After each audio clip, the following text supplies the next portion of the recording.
Nigeria today.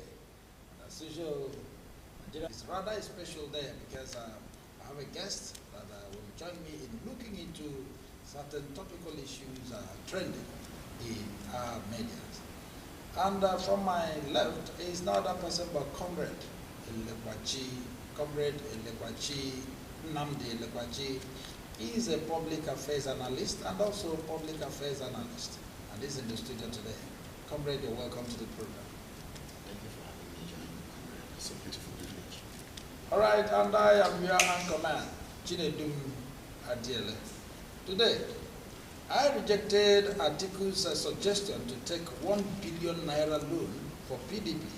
Ayojayu admitted 100 million naira that was given by in the name of donation to PDP for the welfare of the party. You know, before now, the governor of Rivers State, Jesomike, had accused him of taking 1 billion naira from one of the governors. The person was not mentioned yet, but he came out openly to say that he rejected it. It was going to be a loan that he rejected it, except for 100 million given to the party, and it is also in the party's coffers for the welfare of the party. And then that is what they are using in renovating and also fixing the party office at the national. I think we have always talked about this, the fact that the PDP house is not in order.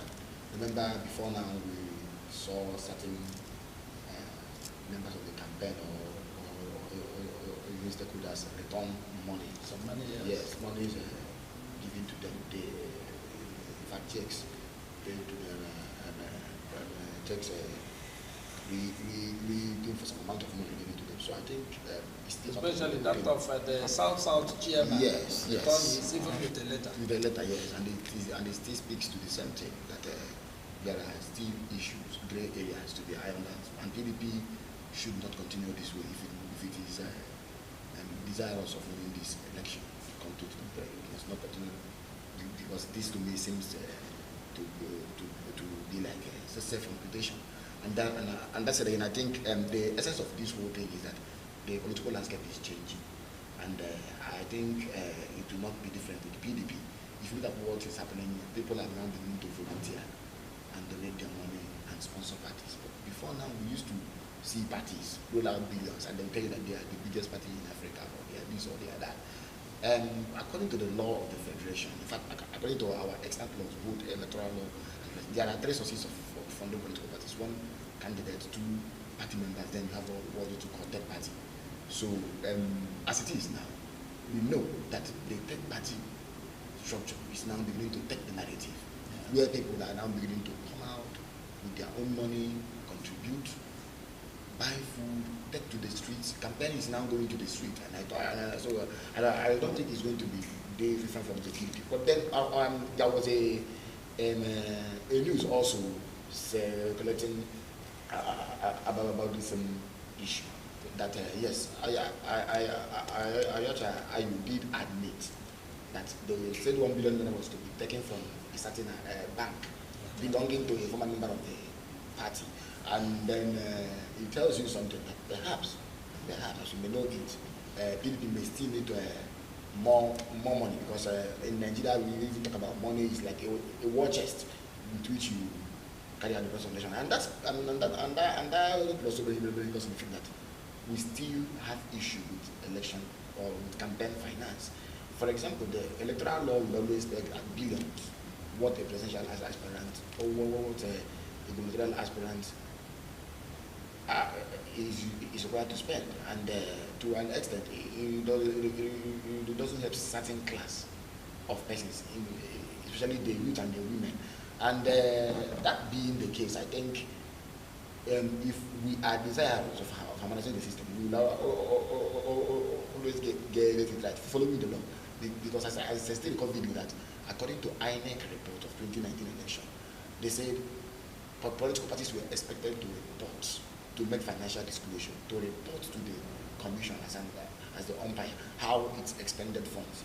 But PDP and APC, as we speak, and if memory serves me well, did not make any such disclosure. So I think going forward, this is what is healthy.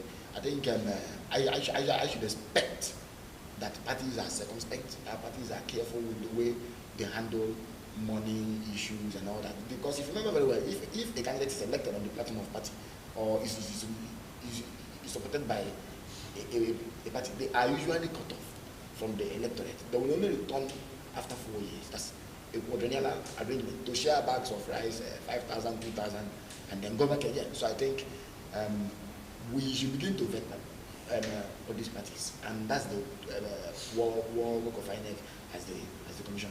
But that's actually said the problem of PDP is far from over, because it's now going from who will be who, money and what have you. So it's still there. Thank you. All right, talking about campaign expenditures and financing, yes. In the United States Congressional Law in 1925 stipulated it that there must be a certain amount that a particular political party will expend, and nobody has been held, falling victim of that congressional law. Yeah. But do you think there is any constitution in Nigeria that takes the political parties on the amount that is supposed to be expended? I think that is the duty of INEC. And I think I said, according to INEC report of 2019, it's a document I have. It said PDP and ABC. I'm putting the document. It said PDP and ABC did not make any financial disclosure as to the amount of money used to do what, to finance campaign. And in America, like you just said, they have what they call PAC, the PAC. That's Political Action Committee, through which even private citizens interest can donate money to fund campaign. But in Nigeria, it's hardly like that. So what we have here is that campaign expenditure and financing is usually opaque, it's usually vague, and it's not even clear. So to that extent, it is still a problem for us, especially if you talk about financial discipline. All right. The Court of Appeal in Abuja on Thursday upheld the appeal of the detained leader of the IPOB, Nnamdi Kanu, and also ordered his receipt and then ordered his release. But after that, the Attorney General of the Federation, the Attorney General of the Federation spokesperson said, that is Dr. Umar Gwandu, asserted that Kanu was only discharged and not acquitted. Yes. He also said that the federal government is considering the appropriate action to be taken on the matter. And then, what do you think will be the other appropriate action to be taken? And we also know, and I'm also sure that you are aware of it, that Mr. President once says he's not going to interfere with the court ruling. Yes. So, Yes. With this. Yes, I think the Kanu issue today has many interpretations, both legal, even subject to international law, given what actually happened, how he was released from Kenya back to Nigeria. And I have to say this, you see, sometimes I wonder whether we have an Attorney General or a parallel judiciary. I wouldn't know why the Attorney General will have that position. Because if you look at from the media reports, other sources, in fact, virtually all the sources that actually carried this news, they mentioned the verdict, the judgment, the sentence was discharged and acquitted. But the Attorney General is now taking one and leaving out the other. But the fact is that even in our laws, even the constitution that created the Attorney General office, the constitution that established the position of the Attorney General and the Minister of Justice did not contemplate that Attorney General should have powers to interpret verdict of court, whether the magistrate court created by the State House Assembly, not to talk of an appeal court of the Federation. So I wouldn't know, but then it speaks to something. It's still what we are still suffering in the country. We have a system that accords immunity to impunity. And that's part of the problem. Let me say this, you see, if you look at the Kanu case, you see, even some still believe that Kanu has no case, given that he's not supposed to be in Nigeria by now. Now, if you look at that same verdict of the appeal court, it said the federal government being the prosecution counsel, did not establish where, when, and how Khan was captured, and the things or the allegations being preferred on him, where and how they were perpetrated. You understand? So to an extent, it means that the position of the government trying to prosecute or whatever was actually vague. Now, I am not preempting the court. It is still subject to appeal in the Supreme Court.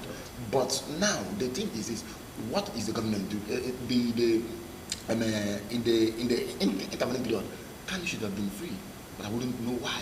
So it still tells you that the government still has other motives. Now, remember very well, just like you said, that the president said he will not interfere with the government. He didn't only tell I think the Ohanese movement. He also said it to former Prime Minister of Britain. Yeah. When he was asked why Kanu was still being detained, he said he doesn't want to interfere with court. Now again, the president said he is no longer open to political negotiation in the matter again. Whereas only last year or so, Attorney General said he was open, you understand, to political solution concerning the issue of Kanu. And let us even bring it here. See, for you to rendition someone, or for you to have someone repatriated back to you, there has to be treaty, there has to be instrument, you understand, other than that. In the Commonwealth context, where Nigeria falls within, there is what is known as the scheme. It simply means the scheme of extradition within the Commonwealth. Shortly known as the scheme. It means that Nigeria has to write to Royal Crown Service, you understand? Establishing a prima facie case that Khan had actually done one thing or the other. In which case the British will now begin to do what? Open that very diplomatic channel, you understand? But I am not sure whether there is any action of such taken. All we heard was that Kanu, who does not even identify as a Nigerian, mind you, he identifies as a Biafran and then a British. Yes. So now he was actually all of a sudden captured and brought back here and now started facing. In fact, even the charges were amended from 11 to 15. So I think, yes, we may not. I'm not trying to hold forth for any party, but I think it's high time we need to accept and respect the rule of the law, because this is a similar thing happened in the case of the leader of the Islamic Shia group. Okay. Understand? Yes, okay. Zakzaki. What will happen? That the court will give evidence, and the federal government will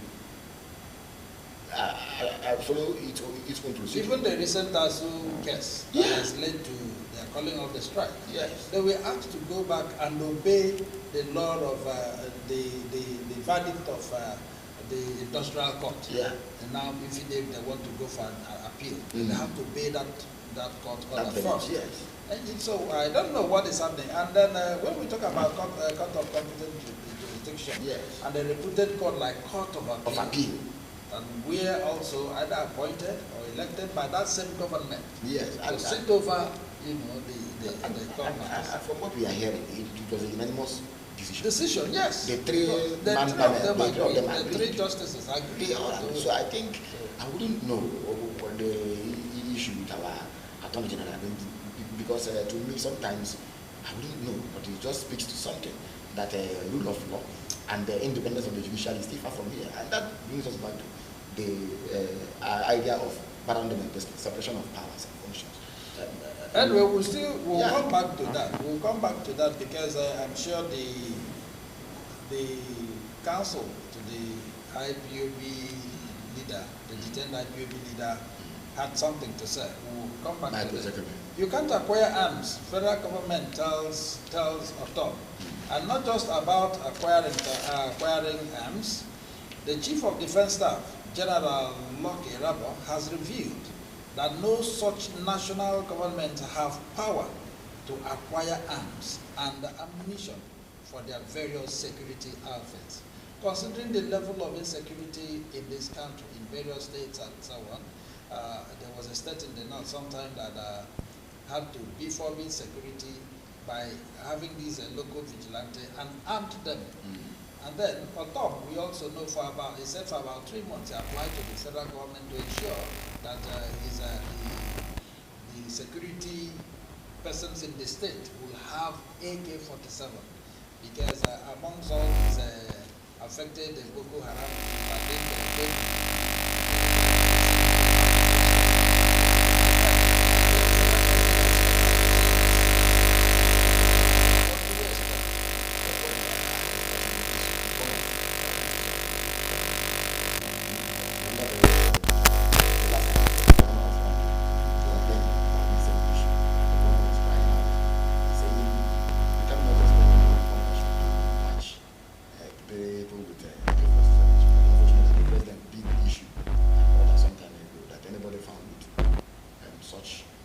war purpose or war caliber weapon should be neutralized. I don't know how many of them have been captured or anyone.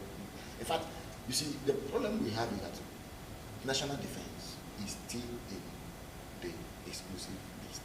Of the 68 items we have in the exclusive list, we have national defense. And it gives the federal government that latitude, even leverages that to begin to tell states you cannot arm, you cannot, and that's why we are not having state police. And it should be part of the conversation that should be begun and that should be had. Now, we have a system where sometimes we don't even know these elements, whether they're coming outside of Nigeria, invade our forest. In fact, our forest margins, they invade, they stay there, they encircle settled communities, they sack farmland, they sack people, they rape women, they kill people.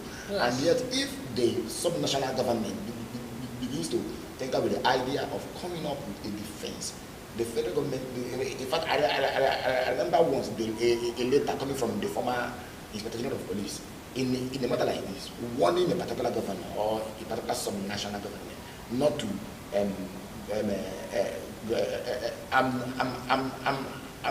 particular unit the way it ought to.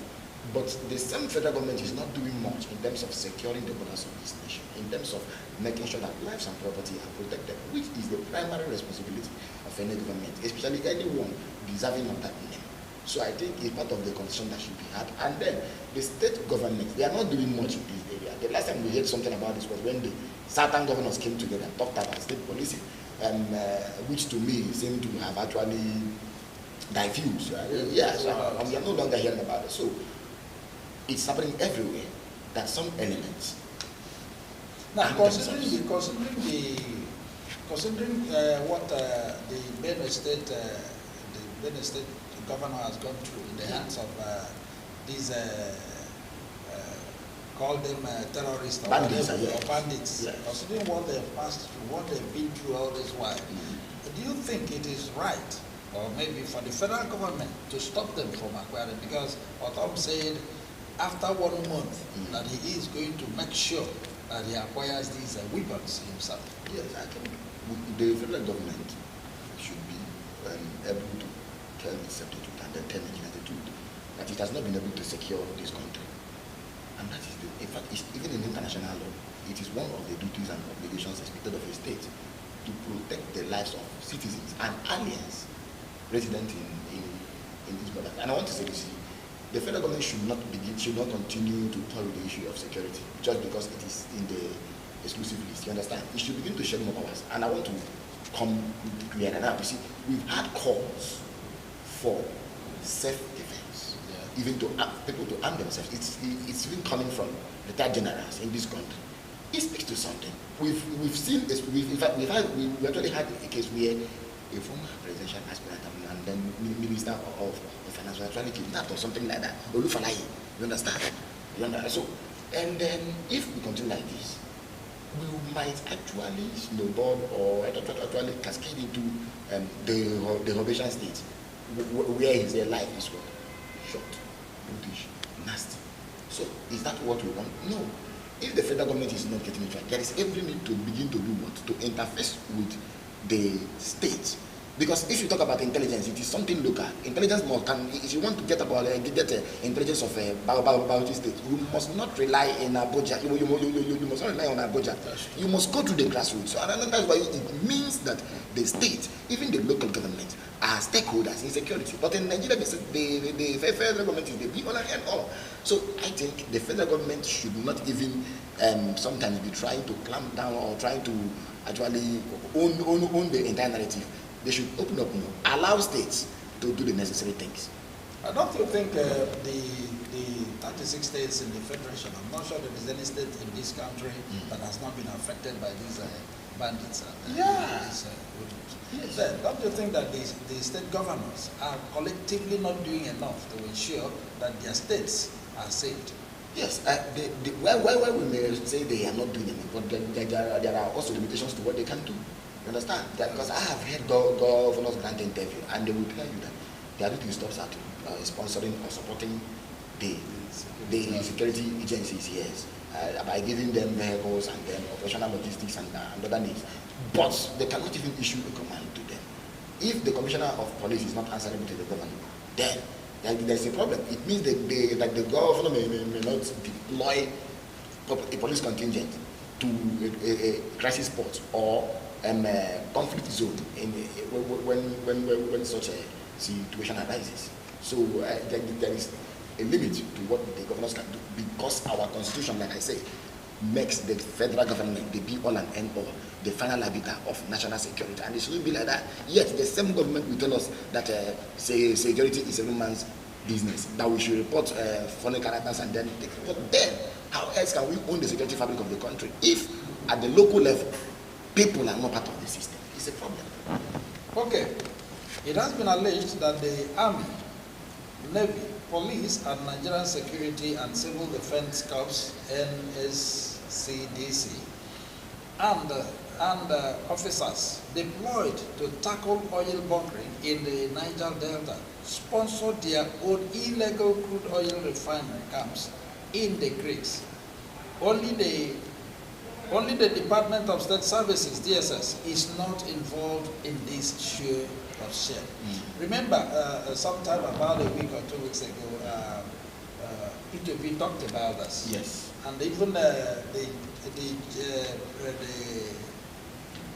President of the Senate, Ahmed Lawal, also said something about it and asked government to do something about it. Now, coming out to say that most of these security persons who are detailed to tackle this are now part of the problem, and also detail them and accompany most of these, vessels to their various destinations. And then talking about theft, and which has helped to bring down the economy of this country, and these ones are involved. What do you think will be the position of the federal government? I think that news is as clear as day, and it's a serious indictment on the person of the president, who is the Minister of Petroleum Affairs. There was something you said sometime. You said you either thinking that the commander-in-chief has lost the command. Yes, he's gradually losing his command every day.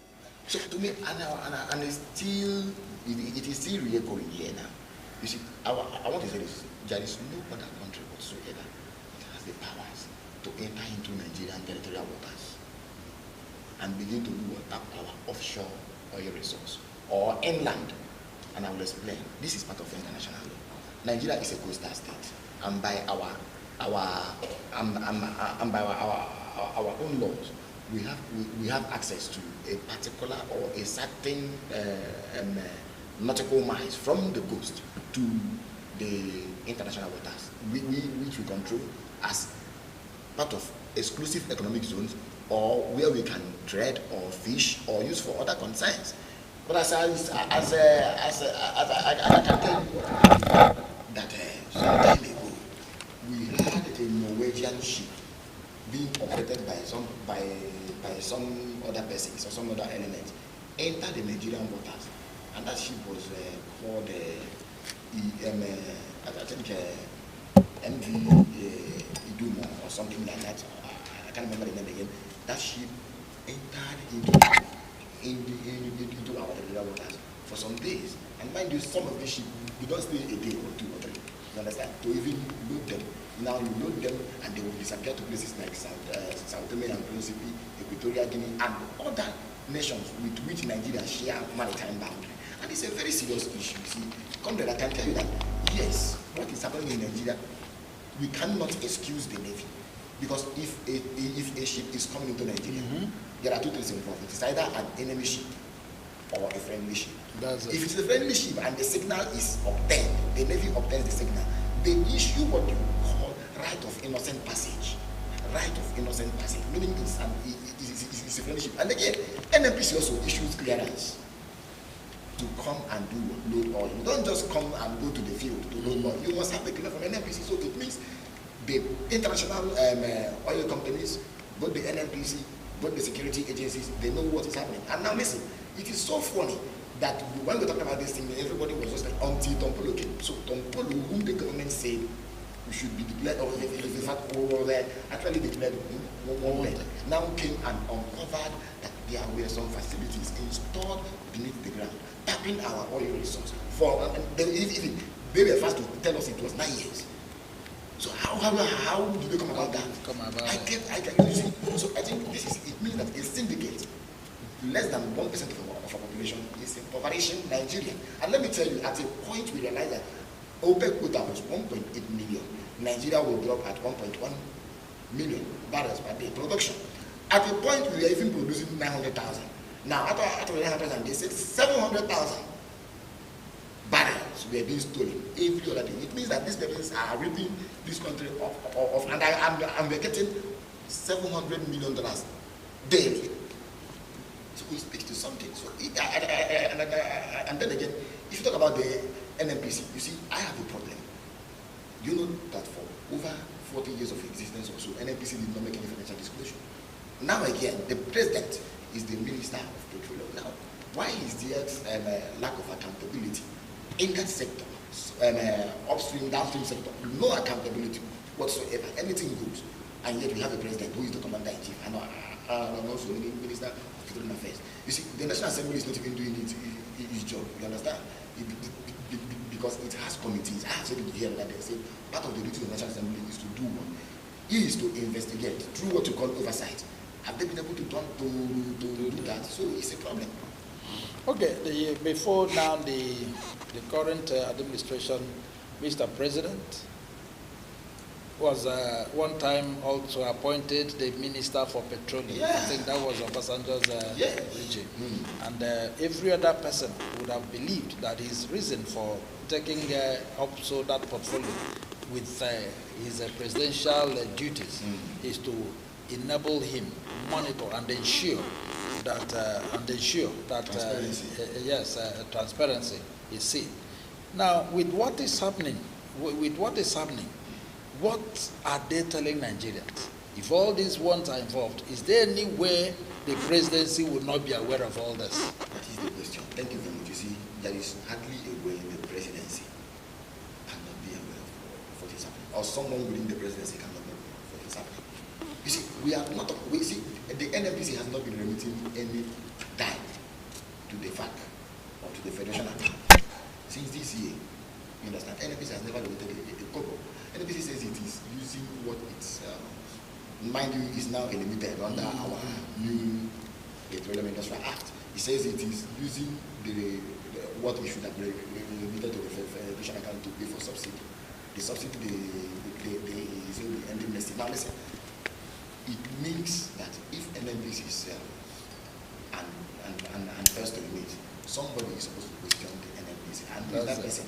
That's the petroleum minister. And who is the petroleum minister? It's the president. And who oversees the presidency. Now, if at all we have been transparent, we've been clear, so we would have known where all this is coming from.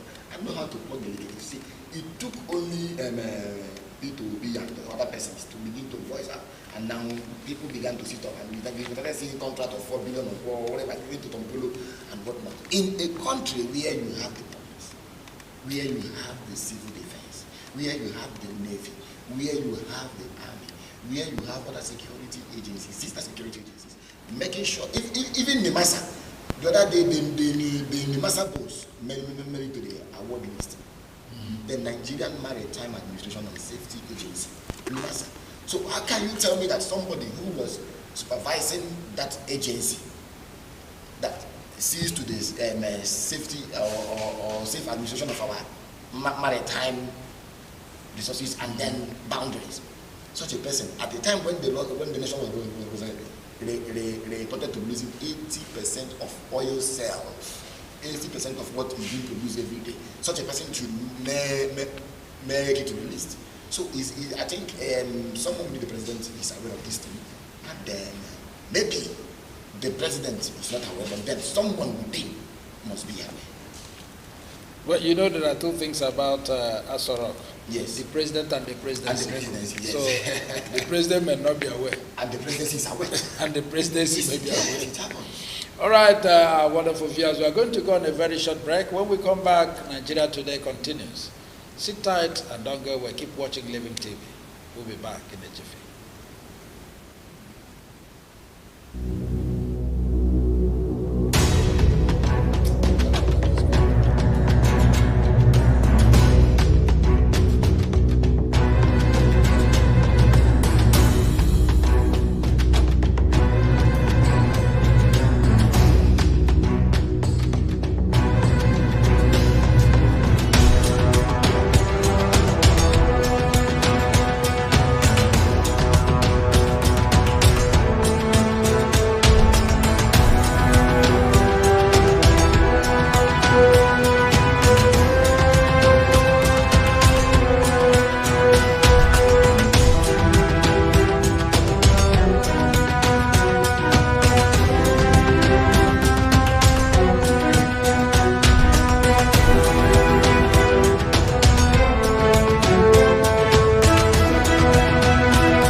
TV, remember, is still Nigeria Today. And we are continuing. Yeah, the International Monetary Fund, IMF, has called on the federal government to redirect the money spent on petroleum subsidy to support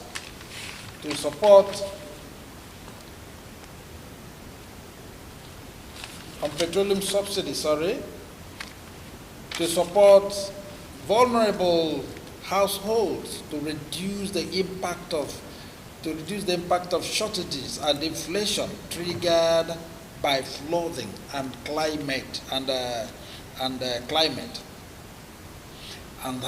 By saying this, the Director of African Department of IMF, Abebe Emro Celestia, said that the petroleum subsidies support families and households that are already very rich, more than the poor ones.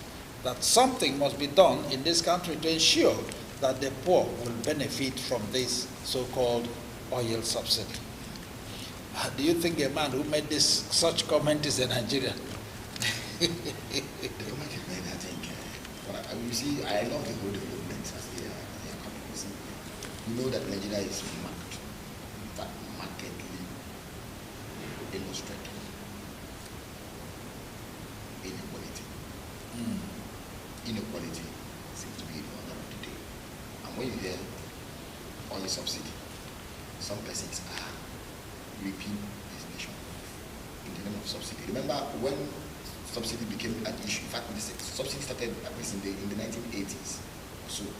But when it became an issue so much, when it became so much issue was when those Wenjiwalas started talking about how some persons will go to the federal government, give evaluation of what they imported or yes, and they will pay through the Ministry of Finance.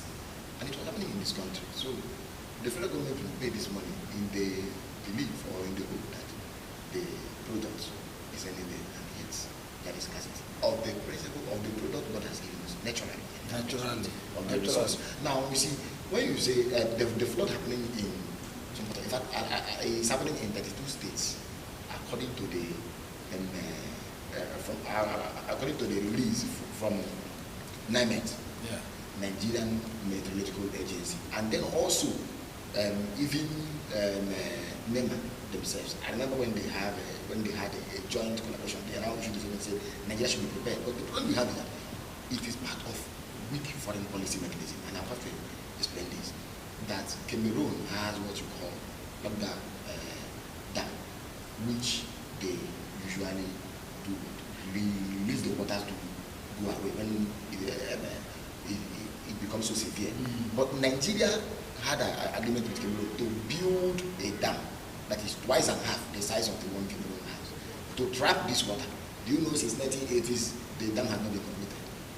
So when the Cameroon releases this water from the dam, places like Borno, Adamawa, and the rest of the country, but unfortunately enough, nothing is done in area of what, in area of palliative, or even to mitigate the disaster. And that is why I begin to blame the same NEMA.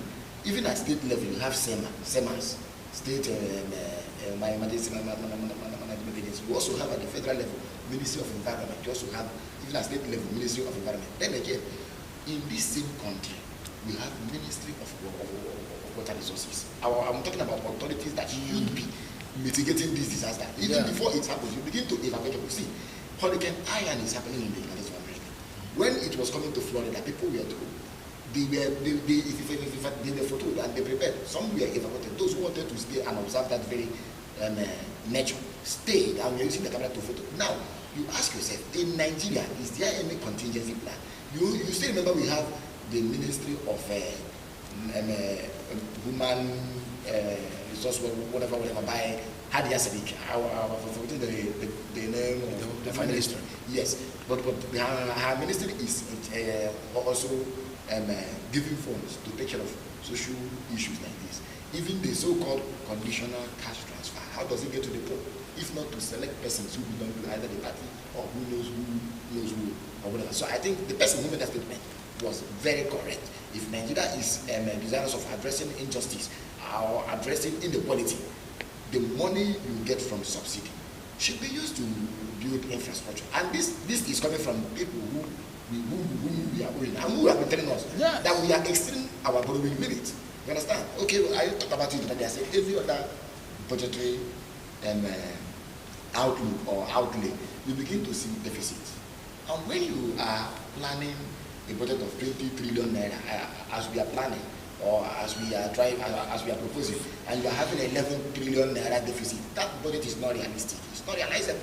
That's the meaning. So I think the IMF, they have always been cautioning Nigeria and widening your tax base, do the necessary things, build infrastructure, make sure you integrate informal sector into the formal sector. But we still are where we are. We will go to borrow loans. In fact, we are no longer with the IMF and the World Bank more of these days. It's now Exim. That's a China Export and Import Bank. And then we are also going to AFDB, African Development Bank. We are going to China. We are going to other nations, and we have even internal debts. Internal debt is more. So I think the federal government should begin to create an environmental regime such that tackles this problem. Whether it be to address the issue of climate change, whether it be to inculcate discipline among the people, so that we are more environmental friendly than we are. It's a serious problem. And it will interest you to know that none of the candidates aspiring to govern Nigeria has ever talked about this. Yes. It's a serious one. Okay, well, what informed this assertion by the Director of African Department of IMF is the flood that ravaged some parts of this country.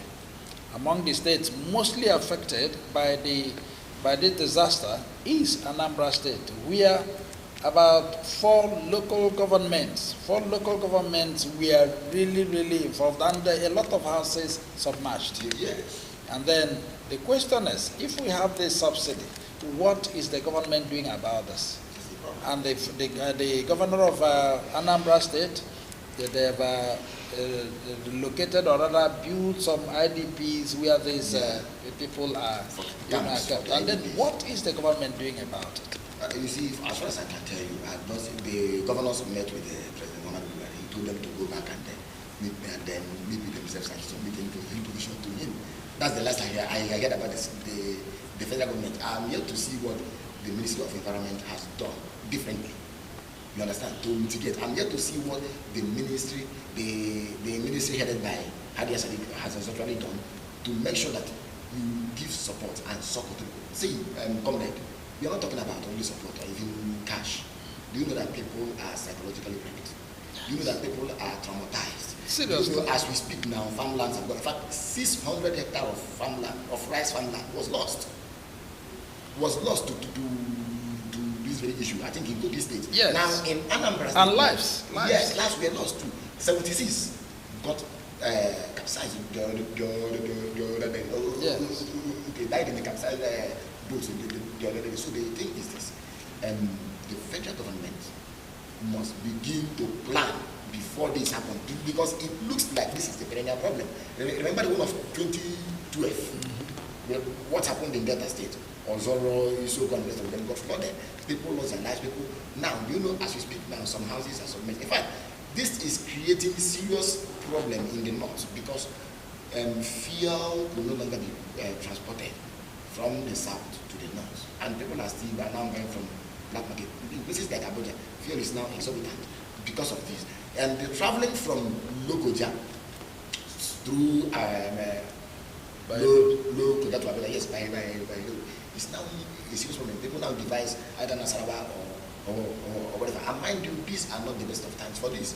We have fallen on hard times, so much so that poverty is increasing and recrudescent. And then the menace of terrorists, the bandits, and the rest of them who are gentlemen of the road. So I think the federal government should begin to actually prioritize what is what we should say is pro-people and pro-poor.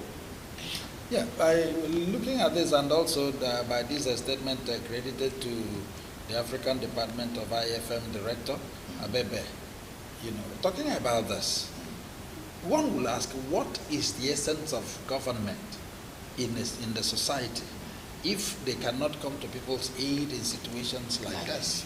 When a house is submerged, a lot of husbands watching their wives sail on surface of the water dead, their children and so on, and the government is not coming to their aid. What is the essence of government? That is the problem, because government is actually supposed to protect lives and property. And what we are talking about now has to do with lives and property. The flood disaster itself has to do with lives and property. And let me say this categorically. And must this be left to states alone? It must not be left to states alone. And I have said we have Federal Ministry of Environment. You understand? We have Ministry of Disaster Control, and that's the one being headed by Hadi Sadiq. And I was able to see the budget of 2023, the outlaw of that budget, what the budget was proposing for disasters like this, I think it was like 7 billion naira or so. If I remember well, 7 billion naira or so. You now ask yourself, do you know the number of lives we've lost? Do you know the quality of the size of properties we've lost to this thing? Like I have said before, every year, 9 months, they will do the feasibility study and tell Nigeria this is the amount of flash flood we are going to receive. That the river Niger is rising or is not rising. And look at the ocean of Nigeria. The Niger River is coming from Guinea axis, coming down from there, and Nigeria is lower. There's just lower there, where the waters empty to the ocean. And when Cameroon is coming, it comes through River Benue. You see where Nigeria is. Have we ever done anything scientific to change this? I think civilization was defined by scholars as response to challenge. And I will take us to something about Egypt. The ancient Egyptian, they had limited water supply through Nile, but they were able to build irrigation. I'm talking about over 2,000 years ago. They were able to build irrigation, meaning they responded to challenge. So how have we been able to respond to our own challenge? You see, we've been doing next to nothing. NIMET, NEMA, the rest of them, even the Nigerian Hydrological Service Agency will come out and say, this is what we are expecting. The government does not do anything. And none of the government, I've never seen any government talk about environmental issue. Although we are say military to COP to 21 in Paris and whatever, but implementation is the problem. It's not just to go out there and sign a document and say you are going to build green cities, you are supporting the reduction of carbon emission, you are trying to protect the ozone layer. What do you do to implement it? Yes, as we still speak in Nigeria, open defecation, bush burning, cooking with firewood, all these things contribute to what? Environmental hazard. And the environment is not one man's property. It's everybody. So if you foul your environment, you are fouling the globe. I think we don't do much here. And Minister of Environment, to me, I don't know. Maybe the next day now we hear that his name is on the list again to earn an award. Yeah. Well, one time a president of the United States of America once said that the problem Nigeria has is not the economy, but bad leadership. Yeah. And also said that corruption has killed this country. And then, I keep asking some of you who are public affairs analysts and political analysts, I know in this country, when total budget, the country's budget was in millions, from million to billion, billion now to trillion. And yet, the Nigerian population has not exceeded 200 million. And yet, the level of poverty, Nigeria is almost rated as the capital of poverty. Yes. And so, what has been happening to all this amount of money? Like this year again, Mr. President has has presented his budget to the Federal House and so on. What do we expect this time?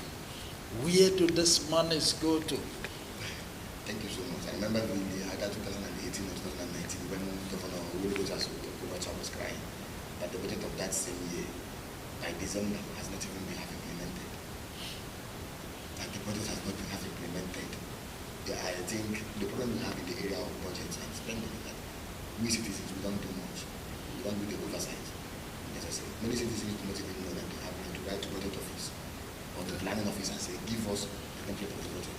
Let us see. You measure the job budget and quarterly, first 3 months, what and what are in the items expended. If the provision for the items have actually been given, but the items have not been met, it means deficits. It means budgetary shortfall. It means that the budget has not been able to execute the mandate. Now, questions should begin. The fact about it is that, I'm sorry to say it, the National Assembly they contribute to this in many ways more than one. There should be constant supervision, monitoring of budget implementation, even the media, even civil society organizations. But in Nigeria, the National Assembly hardly does any of such. How many times do we see the National Assembly raise the flag, say the budget has not been implemented up to full circle? How many times? So the fact that we have people who have told us that they want to be friends with the executive means that the executive has that leverage. You understand? That powers to go out to even do it. Now see, it may even interest you to know that most of these budgetary items may not even be meant to have, yet they will still cry out for supplementary budget. They will release another money for it. But the thing is this, we have not been able to have a working budget in this country. Let me say since 1999, or let me say from 2010.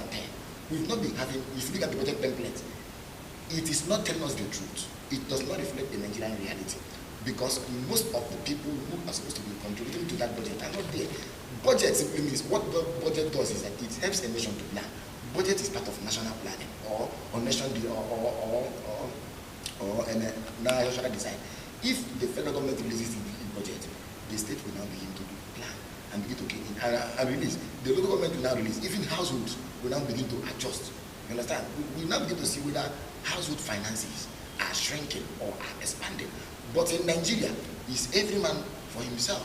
And that is the problem. The budget stops at the state level. Sorry, before you conclude on this issue, before you take the one or two more before we close for the day, I also wanted to bring this down to the states. When we talk about states, the states have their allocations, internal generated revenues, and so on. But you discover recently what you have even in our radios are mere psychopaths who sing praises at Dodo. Yeah. When we were growing up, even in school, we were told that governors, whether local government chairmen or presidents, are only praised when what is on the ground as achievement, whether infrastructure or what, is commensurate with the allocation, with the money expended on them. But today, no such things. Even when you talk about the National Assembly and also whether the local government chairman and councillors and so on, how many times do even governors publish what they get in a month? Because normally these things are supposed to be there for people to know what is happening. So that as the person leaves the office, you can say kudos. Thank you so much. Let me say this, and I want the Nigerians to hear it. Some time ago, I was establishing a relationship with someone at the National Assembly, and I was looking to have something. What was I looking for? I was looking for a particular act of the National Assembly. Do you know what I was told?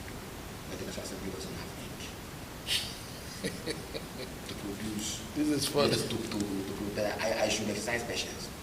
In a working democracy, it's not supposed to be that way. You don't have to tell someone to wait for a particular. If a citizen of America, in fact, let me say it this way. I know a family, a relative who was born in the United States. That boy was still little, tender. They gave that boy the country of America that looked like a cartoon, something like just something illustrative. He can understand at the age of 6, 7, 10. In Nigeria, we don't have such. So if you ask for that, they will tell you that the National Assembly will spend billions to refurbish only roof. He's telling you that you don't have ink. Now, to the question you ask, the governors are not being sincere, and it's very, very tragic. You see, if at all now tell me which of the states in the federation is sincere to tell you the internal revenue. If I tell you about, if you look at a state like maybe Lagos, and you see the internal revenue they are putting, that's what they call independent source. If you look at the source they are putting, you know that Lagos should be bigger than that. If you look at even Niger State, you know that Niger State, I was in the town hall meeting where Vice President Osibanjo said that Niger State has more GDP than Rwanda.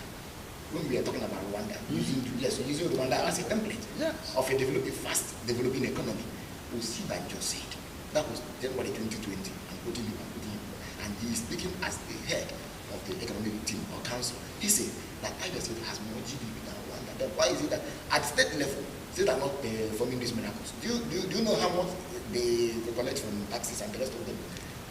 Openness, and that's what they call open government partnership initiative. Niger State signed into it. Many states signed into it, but how many times do they lay instruments of the budget, the budget instrument, do they lay it open? For you to see, you will be disappointed to know that many roads keep appearing in every other budget. Yes. Keep being rolled over every other budget. So the fact that we don't have the check mechanism is also contributing to where we are. And I say citizens should begin to have the presence of mind. It calls for active citizenship. Let us even begin to, at the State House of Assembly, do we know when they sit? Do they make it open? Lagos State House of Assembly, all these assembly, do you know when they sit and when they deliberate stuff? So I think at the state level, democracy does not water down. And now we speak to something, the other day we established something about the 3rd tier of government. Yeah. The local government, how independent is that tier of government? Some of them are stooges, some of them are still tied to the bronze strings of the governor, or those various governors where you have appointed chairman in the name of transitional chairman, caretaker chairman. The so-called election. What is that? Even the so-called election by the State Electoral Commission. So, to me, I think we have a long way to go. Okay, because of our time, the Apex Igbo Socio-Cultural Organization, Ohaneze Ndibo, has lauded appeal court ruling which ordered the release of Nnamdi Kanu, but has said nothing on the federal government insisted on his continued detention. You see, thank you so much. You see, it's quite funny that they lauded the court. The court has done this. Yes, it's not left for the federal government. You see, recently, I was speaking, even yesterday, I think yesterday, it was in the news that the National Security Council has agreed with what Malami said. And the National Yes, Security they Council held a is headed meeting by to that the, effect. yes, it's Headed by Mr. It's President. headed by, so that they have accepted. Now the same president who said he wants the court to interpret.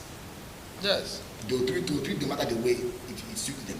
It's now beginning to interfere with the court issue again. Because that to me means, if you say the court has said discharge and acquitted, and thank God the court saying this is the appeal court. You go to Supreme Court. See, there are things we should help Nigerians understand.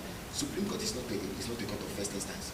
It's not where you go to begin to amend charges or to begin to prefer fresh charges, as we saw in the case of Nnamdi Kanu. It's where you carry a judgment and you now see interpretation of that judgment. What Malami has done to me, as a layman who can interpret or argue a point of law, what Malami has done is to interpret the judgment. He has no power to do that. Yes. He has no powers whatsoever to do that. If a magistrate court, I'm talking about a magistrate court created by a state house assembly, should issue a verdict or should hand down a judgment, Malami has no business whatsoever to dictate how that judgment should look like or what it should have been. Now, the court said discharge and acquitted. The court acquitted this man on one ground, that you followed back channel. You followed the due process was not applied. Violating your own law, the Constitution of the Federal of Nigeria 1999 has amended, and then the Africa Human and People's Rights Charter 1981 Declaration in Banjul, the United Nations Convention on Rights 1940s. These are the things Nigeria went against. Even the OAU Protocol and Convention on repatriation. So Nigeria violated a lot of laws in trying to do this.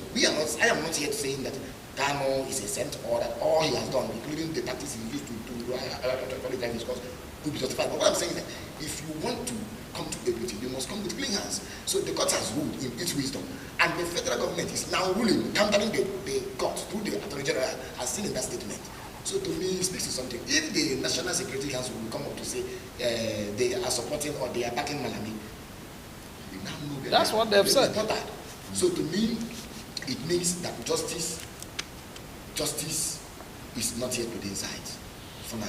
Yes, and then what do you think should be the position of the Ohanes Ndibu? You know, yes. Before then, I want you to take it together, because the counsel to the detained leader of IPOB has called on the Attorney General of the Federation and the Minister of Justice, Abubakar Malami San, to comply with the order of the Court of Appeal, yes, and resign voluntarily for exposing the federal government to international embarrassment, yeah, and ridicule.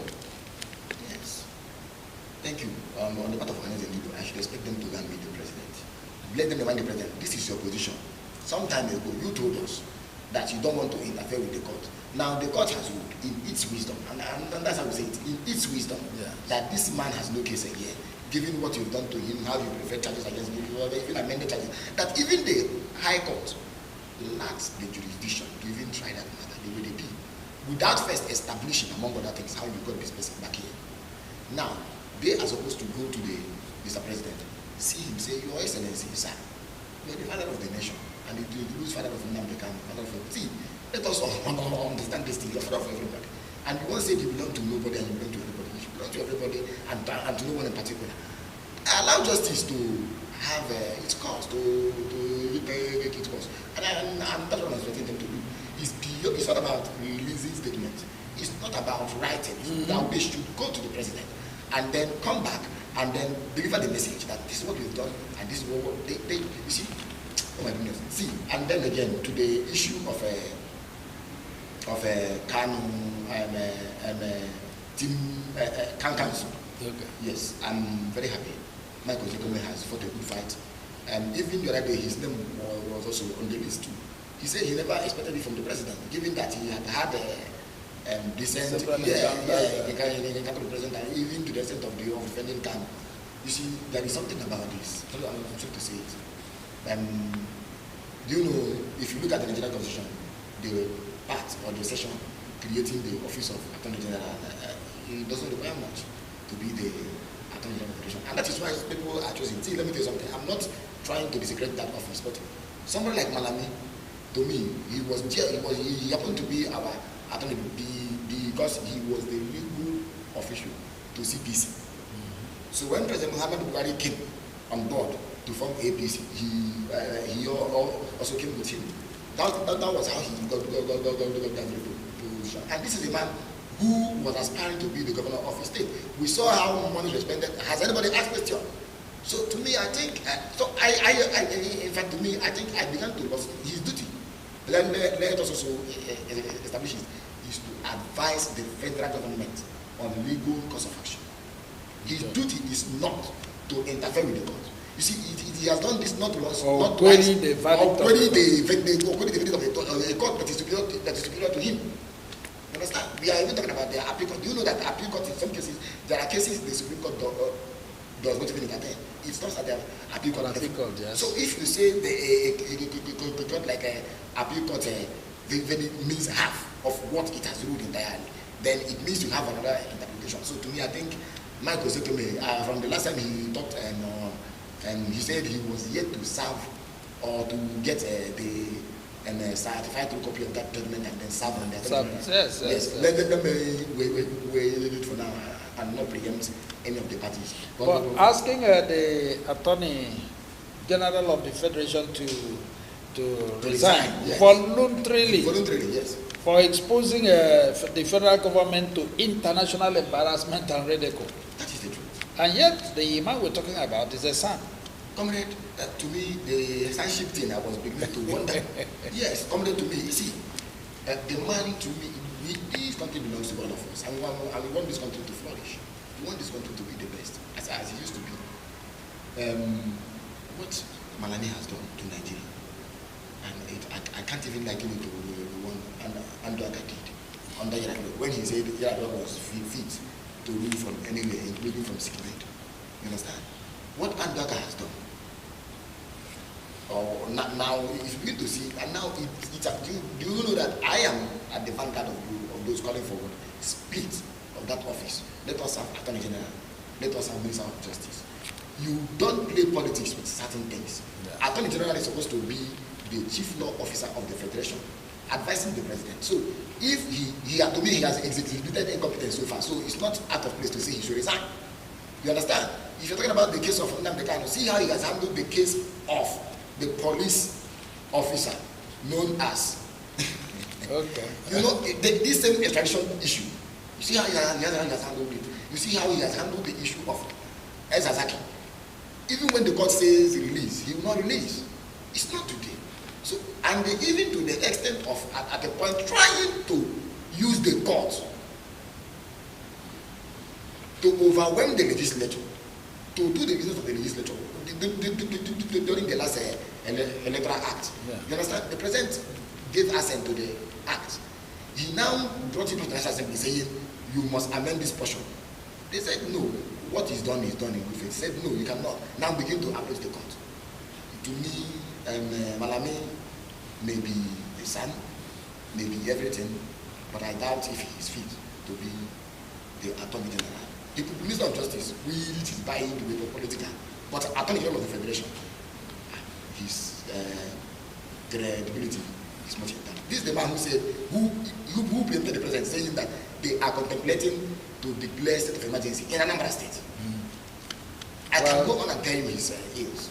So to me, it's not out of place to say he should. I can go. Okay, finally for today, members of the Board of Trustees, BUT, and governors elected on the platform of the People's Democratic Party are mounting pressure on the party national chairman, Dr. Yocha Ayu, to personally reach out to Governor Wike of Rivers State, yes, and to ensure that the lingering crisis in the party will stop. And do you think if Yocha Ayu had not been able to do this all this while, do you think this pressure will work? You know, PDP is run by individuals. Sometimes I begin to wonder. Like the other day I did mention how Obasanjo, out of the blues, amended the constitution of the party to become the BOT chairman of the night. But one thing is, you see, if you want to win the election, you must win people first. And winning people means winning those within your party. You must win your party. And so far, PDP has not won itself. It has not won itself so far. So I think in reaching out is not bad. Even if there was a study that, in the public domain anyway, even in books, I think even Erofai cited it in his book there as the public servant. He said, Obasanjo knelt down before Atiku just to still remain in office. Now, if at all a president can actually humble himself to understand, so who is a presidential aspirant or or even the chairman to reach out? You should free now. You reach out to everybody. Make sure you carry everyone along. If Wike's problem is in ego, if possible, it's still Machiavellian to massage the ego and have your interest. I shouldn't even be saying this. You understand? Now, to me, I think PDP has not been standing on both feet. They've been standing on one foot. So, what I expect them to do is to reach out. Talk to these 5 governors, the so-called G5 or something. Reach out to them, meet all of them, talk to them, get them back. See what is happening in Rivers State. Wike is busy creating thousands of offices just to make sure he undermines PDP's chances in the state. And he's trying to co-opt the governor of, I think, Akwa Ibom State, or we said again now. So it's not the best way to go. I think as a party chairman and as a party man, Iyochaka should reach out to Wike. Now, talking about the national chairman reaching out to Wike, you know the problem, or rather the contention has always been that he must resign. The Southwesterners, their governors, and some of the key politicians there came together and agreed on that. Yes. And that is why the governor of Makinde is supporting what Wike is doing. Yes. And then I want you to also tell us and our viewers, then what is wrong in asking one man to resign to save the party? Because I know in those days when I was party chairman in Alliance for Democracy in the state, the then national chairman, A.A. Abdulkadir, told us that it is better to be a cleaner in a winning party than to be a chairman, than to be a national chairman of a party that lost election. You see how we come up with coinage, yes, we are interested in, yes, we keep injecting, we keep inserting new phraseology, new things into our political lexicon. That's, to me, he shouldn't even be in the picture. A national chairman is a national chairman, and appropriately so called. A national chairman is a national chairman. Yeah. Now, let me come to that. The big problem is that, like I have said, the question of the PDP talks about zoning. And by virtue of that, it means power should and offices should rotate amongst geopolitical zones in the country. And to create balance of power, so that one particular zone does not dominate the rest. And if you look at the structure of the PDP leadership today, even the campaign chairman, the PDP chairman himself, the presidential aspirants, everything seems to be going to one part of the country. And Wike is now saying, Wike, who Hitato said there should be no zoning, it should be competent, is now beginning to, has now found his voice and is now saying the. But they are holding I use word against him. Yes. Who said if a presidential candidate emerges from the north, that he will have no choice than to resign or drop that. Yes, I was coming to that. You see that these men, all of them, are in clear violation of their own rights. Whether you are talking about Atiku, whether you are talking about Wike, whether you are talking about the chairman, who agreed in principle to resign should the candidate come from the north. He did not resign after congratulating a particular candidate from the north for stepping down from that candidate from the north. He stayed there, and you don't expect somebody like Wike to take it by him. So, and that is why we are saying what we are saying. But the truth remains that PDP, they need that harmony. They need to come together and put their hands together. Because Wike may not even, it's not letting up. The issue is not letting up, comrade. Wike is not even willing to accept anything other than what? Resignation of that chairman. So there is nothing conversation cannot bring about. Maybe there is something Wike is looking for. We don't know. They are not telling us. You understand? So it is one of the things, the internal things about PDP. So when let them go to this, there is nothing bad about discussion. there is nothing that cannot be achieved through the instrument. But as you summarize on this, because of our time, yes. Now, don't you think, as a chairman, just like a father of a father in a family, then you have two of your children fighting. At the end of the day, the person that won the other, instead of you to broker peace, and then you are raising the other one's hand, which means you supported the defeat. You are even taking side. So don't you think this is one of the areas these people are looking at? Yes. And insisting on his resignation? Yes, it is one of the areas which are actually looking at, saying the party chairman should be neutral. As a chairman, you should be neutral. I'm using Wike's own word. And that was one of the reasons. In fact, chiefly the reason Wike said he should resign. You understand? But there is something about this whole thing. The PDP constitution, the same constitution they have been violating, you understand, says for such thing Wike is planning to happen, there is need for convention, a new convention again, and that one requires logistics, money, and something. Now, even if there were not to be any such convention, that another person should come as what for on a temporary basis, and it should be from the same region. If there were to be maybe a resignation, maybe bordering on issue of corruption or maybe health or whatever, so it is a conundrum, and that's why we are having this government. So I think it's not left for them. It's their party business to begin to talk about it, and when you're talking about it, open all windows of negotiation. Make sure you embrace the elements. All right, wonderful viewers, we thank you for being there. Thank you for being part of this. I will thank you for watching Living TV. Thank you for staying with us from the beginning until now. We are about ending at Nigeria Today. Thank you, and thank you so much. Keep watching Living TV. Remember that Living TV Club also is today, Saturday. You can always come around, make your inquiries, and also make sure you bring your family around so that you will enjoy the provisions of Living TV Club. And I'm sure you'll be happy with it. Comrade Nnamdi Elekwachi, thank you once again for being part of the program. And our wonderful viewers, keep watching Living TV. This is Chinedum Adiele, your anchor man, signing off for today.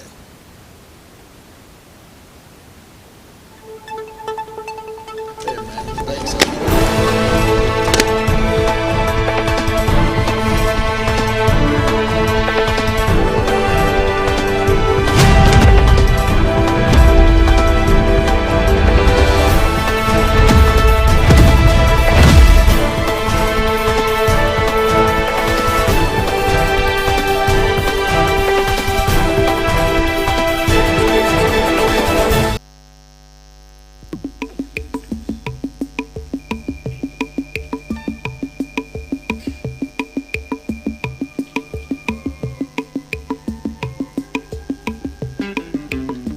Which way, Nigeria? Tell me,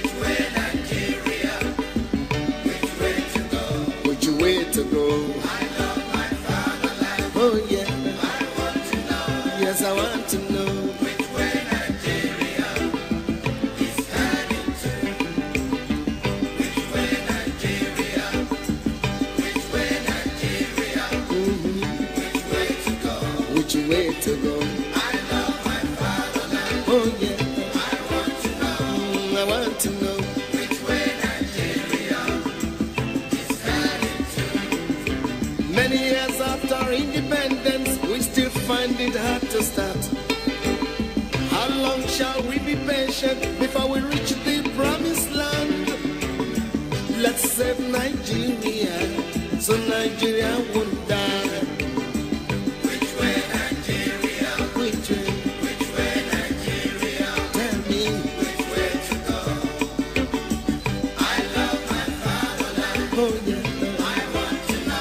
Inefficiency and indiscipline is ruining the country now. Corruption here, there, and everywhere. Inflation is soaring high. Let's save Nigeria, so Nigeria won't die. Which way Nigeria? Which way Nigeria? Which way to go? Which way to go? I love my fatherland. Oh, sure, sure. I want to know. Yes, I want to know. Which way Nigeria is heading to? We made mistakes during the oil boom, not knowing that was our doom. Some people now have everything, while many, many have nothing. Let's save Nigeria, so Nigeria won't fall. Which way Nigeria? Which way Nigeria? Which way to go? Which way to go? I love my fatherland. Oh yeah. I want to know. Yes, I want to know. Which way Nigeria is heading to? Green revolution is a reality. Let's give it a chance to grow. Let's join our hands to farm the land so we can have enough food to show. Let's save Nigeria, so Nigeria won't die. Which way Nigeria? Which way? Which way Nigeria? Which way to go? Way to go? I love my fatherland. Oh sure. I want to know. Yes, I want to know. Which way Nigeria is heading to? Our ambition to be millionaires is running the country down. We all want to be millionaires and to live in the air. Oh, let's save Nigeria, so Nigeria won't die. Which way Nigeria? Which way? Which way Nigeria? Which way to go? Which way to go? I love my fatherland. Oh yeah. I want to know. Yes, we want to know.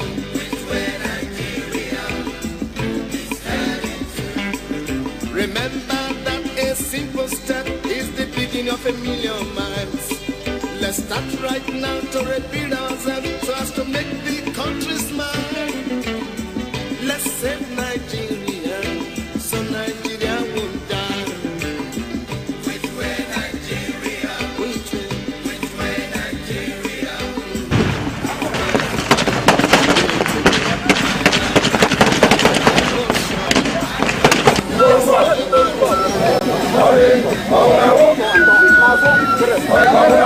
Heaven and earth will pass away. It is written in the book of God.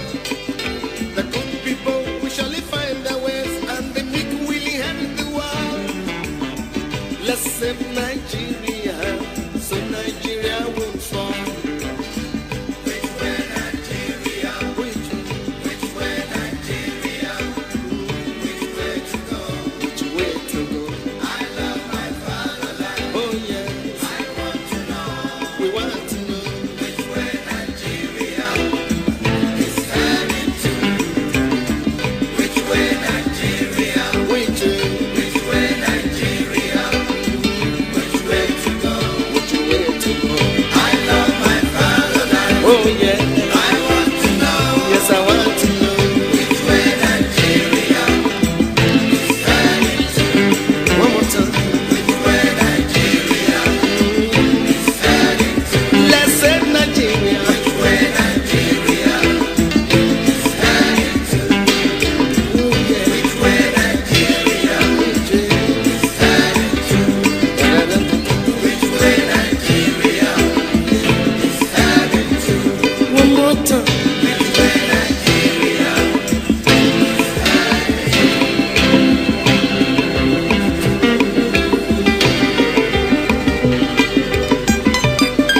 Amen.